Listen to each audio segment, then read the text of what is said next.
What's good, YouTube? This IQ Domino coming back at y'all with another motherfucker banger of a video. I tell you, we're gonna be going over the things that actually make a man attractive. Now, before we get started into this, I'm gonna tell y'all the overall point of it all. You know, a lot of guys, they think that the concept of being attractive man happens overnight. It's actually a process of you doing the same thing over and over and over again, learning things new, you know, changing the way you think, changing the way you feel, changing your perspective on things, and continuously doing the same thing over and over again. Before you know it, you're going to evolve into somebody that is more attractive. You know what I'm saying? It's not a one-day thing. Okay, so I'm going to give y'all these lessons, I'm going to give y'all these practices, and at the end, I'm going to give y'all a practice that's going to actually for y'all to be able to do like every day. And the whole point of being an attractive man is to be attractive without actually trying to be attractive. It's just that you're doing what you want, you're saying what you want, and you're in the moment, fully engulfed in the moment, and you're going to be perceived as attractive. You know what I'm saying? Those qualities are not qualities that just formed overnight. Those are qualities that have to be worked on consistently, and that's what really holds the attention of, you know, the attractive man. You know what I'm saying? Because the attention never leaves us, honestly. So before, this is what we're going to get into, you know what I'm saying? Like I said, the process is doing the same thing over and over again, and you'll always learn new things while doing the same thing. Okay, when I first got into wordplay and poetry, I used to just try to rhyme. You know what I'm saying? That was my whole groundbreaking thing. As long as I rhyme, I was okay with doing poetry. But the more I did it, the more I started realizing that the overall idea had to be depicted in a way that other people can read it and they can see what I see. That was more important than the rhyme. Now, of course, I still rhyme, but I was better at finding different words. I learned different words. I, you know, realized that some words that I used incorrectly. All of these cases were happening because I actually put myself in position to learn that. And now I can go on metaphors and I can break down a metaphor, and I can explain that metaphor in a way where you can really understand fully what I'm saying and the metaphor behind, you know, the meaning behind the metaphor itself. And I can really break it down as in making that a whole damn story. You know, maybe I started off doing 3 lines of metaphor. I started going 6 lines, 7 lines, 8 lines. You know what I'm saying? Depicting the overall thought into a complete metaphor. For example, you know, problems are gonna come like the wind. You know what I'm saying? Sometimes they're gonna breeze across your skin. They can also pick you up, and they can also breeze storms. But it's all about being able to stay steady and be your own form, walk your own way while the wind is blowing, and you'll realize that the problem are always gonna come and go. You know what I'm saying? That's a metaphor. Of course, I just came up with that shit on the spot. But that's our point is that by you doing that so consistently, and you do it over and over and over again, it's like you're going to naturally, without trying hard, you're going to naturally just come up with this shit. You know what I'm saying? And you're going to always have the right things to say. So when you practice, you don't need to try. That's what I'm saying now. So these are three categories of things that I'm going to give y'all for y'all to practice more often. You know what I'm saying? Which is 1 per conversation. You can practice your conversation in many ways. There are literally conversation coaches. Now, of course, y'all can join my Patreon, and I drop the conversation, and I give y'all my conversation lessons, the things I learned that help me be able to talk better, conversate better, and I just give that shit away to y'all. But what people really believe is that people are born good conversationalists, and the reality of it is that the people that are the best, that have the best conversations, are people who have the most conversations, people who talk the most. Those are people who are naturally better at having conversations than other people, versus, you know, a guy who barely talks, and, you know, of course he might have good philosophical conversations, but that's the only kind of conversations that he has. If you practice having other conversations, you'll be good at any conversation. You can be in having conversations, you should honestly be a jack of all trades. You should be able to talk about anything to anybody, especially your interests. You know what I'm saying? And sometimes things that you're kind of interested in. You know what I'm saying? Or overall understanding how to ask questions and how to listen. Like, these are things that have to be practiced. This is not something that you can just acquire overnight. It's a series of practice. The next thing is creativity. People believe that being creative just comes from naturally always being in the mind. You know, you be in the mind, you imagine things, your creativity flows. That is not true. The reality of it is that whenever you pay attention to somebody else's creation, sometimes you can be inspired to have your own creation. Now, of course, creation can come from boredom as well, but when you actually venture off and understand something new, or you learn something new, or you gain a new perspective or a new way to look at things, you gain knowledge, and the creation that's in your mind becomes more adventurous. The limits of your mind become greater. You know, they expand because your mind is now, you know, thought about things that it has never thought about before, and that will venture off into creativity. Now, when you're doing that, of course, there are things that you can constantly do it. You can constantly dance on creativity, constantly learn, and constantly, you know, find different ways to do it, which is going to form you be more creative. Is, you know, things that cause you to express your body, whether that be dancing, whether that be fighting, whether that be skating. Any form of dancing, honestly, is creativity. I believe fighting is a form of expression. It's a form of body expression. All of that shit is creativity, because these are things that you can, you know, when you're skating, you can learn new things, and it will cause you to come up with new moves, new ways to express them, new ways to move with them, you know, and by you doing that, it'll also, I like to say, bleed into different things that you do in life. You know what I'm saying? Believe it or not, the way you express your creativity in one way, it goes across in everything that you do. It's not just a one situation thing. So when you are dancing and you learn that new move and you learn the ways to express that move, you will find yourself conversating. You'll find yourself playing the game. You'll find yourself playing chess and coming up with new moves, and whether it be more aggressive, whether it be more soothing, whether it be more comfortable, whether it be more uncomfortable, that form of creativity comes from that new expression that you have learned. You know what I'm saying? And that's a lot of times how the creativity is formed.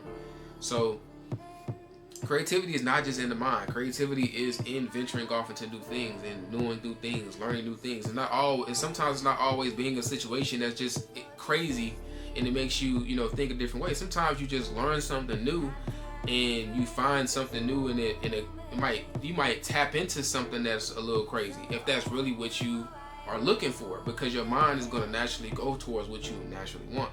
So whatever the case might be, whether it be more flirtatious, you know, all that, you know, there's poetry, there's verbal expression, poetry, singing, rapping, freestyling, coming up with songs, you know what I'm saying? All of these things are forms of poetry to me. And with you doing that, it's the same thing where you learn, let's say you never learned what a metaphor was, and you figure out what a metaphor is, and you learn an extended metaphor, and you learn entendres, double entendres, triple entendres. You know, you learn all these different things, and by you just practicing, or it might be you just reading double or triple entendres, you will start forming ways to have triple and double entendres mentally, because your mind you're letting your mind venture off into that. It's venturing off into the unknown, now becoming known. And now you have a new form of creativity because it's known to you now. And that's how it works, man. It's just, that's what the creativity is. Creativity is formed through going into something that is unknown. Simply learning something new will make you more creative. You know what I'm saying? And actually thinking and expressing and moving on that new thing will make you more creative. You know what I'm saying? So just keep that in mind as well. Oh yeah, and practicing it makes me more creative. So the next thing is, you know, life principles. Life principles are going to be the foundation of what you do and what you do when you are actually moving in life. You see, the thing about having life, right? Believe it or not, you have ultimate freedom over what you want to do with yourself. Now, people don't let themselves really acknowledge it, but I'm going to be honest with y'all. It needs to be acknowledged that y'all have ultimate freedom. Y'all can do whatever the fuck y'all want to do whenever you want to do it, right? But a lot of guys, they feel like because they have, and a lot of guys, y'all knowledgeable of that, but y'all are against rules. The intention of rules is to actually make sure you can do something more predictable, right? Align with what you want. Now, laws are put in place so you can follow these rules and follow these laws, so we won't have people won't get hurt, people won't get finessed, people won't get taken advantage of. Things like this are all the laws we have in place so bad things don't happen. Now, you can have life principles in place to make sure bad things are less likely to happen to you because you have these principles. And when you stand on these principles, when you follow these principles, it makes you more attractive to women. It makes you more attractive to God. It makes you more attractive to everyone because they know there are certain things that you will and won't do. Now, believe it or not, motherfuckers, you doing that shit is going to make you more attractive to a woman. For example, whenever a woman comes to me and she tells me, oh, I want a guy, you got to be able to pay this for me, you got to be able to pay that for me, you know what I'm saying? That's just the most important thing. You got to be getting the bag and you got to be giving to me. That's my thing. Like, if you ain't giving me nothing, I don't want to do with you. I don't want to do nothing with you. Right? I'll be like, listen, I'm not that motherfucker. You got the wrong, I'm not him. I'm not the guy you want. I'm not for you. Because number one, for me to even get to that point, I have to get to know you. And secondly, I have to actually want to be with you for me to treat you that way. And yeah, as you saying, it's not I want to, I have to. It's literally a principle of mine. For me to be able to spend money on a woman, I have to look at her in a way where I want her to be my woman. If she's not my woman, and I'm not looking at her like she's my woman, and she's not moving as my woman, and she's not meeting the qualifications that I see my woman should be having, I'm not spending no money on her. And in that case, of course, believe it or not, most women that talk like that fold to that statement. They fold to that statement. I'm gonna keep it a buck. Most. Now, it's either that's gonna be the case or they gonna get the fuck on. But if they get the fuck on, I'm cool with that too. Why? Because I was going to have to follow that principle regardless.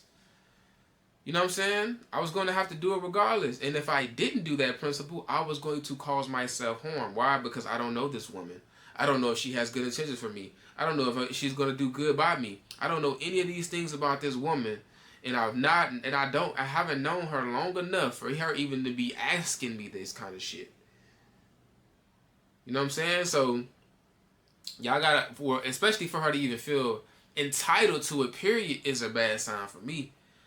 But that's because the principle that I've learned and I follow so much, it also showed me whenever I did not follow it, why I should keep following this principle. You know what I'm saying? And in that, it made me a stronger, more structured individual, not just with that principle, with all my principles.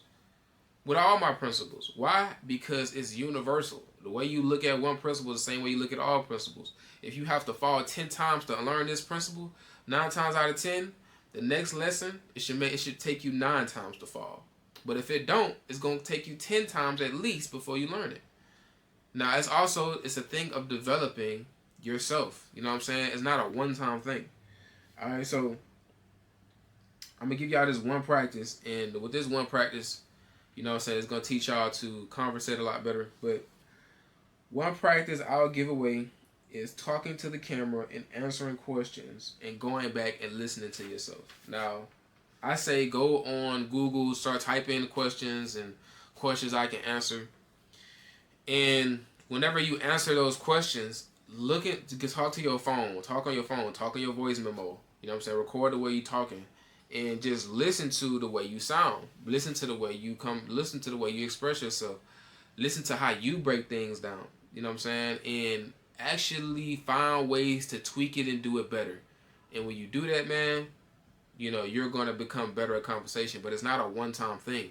This is something y'all should always do. Which means y'all going to always get better at conversating. Y'all going to always get better at breaking things down. Y'all gonna always get better at tonality and things of that nature because y'all are continuously practicing. You're gonna always find different levels to everything you're doing. You know what I'm saying? But you have to actually do it. When you're doing it, that is where the learning is. When you're doing it, that's where the next level is.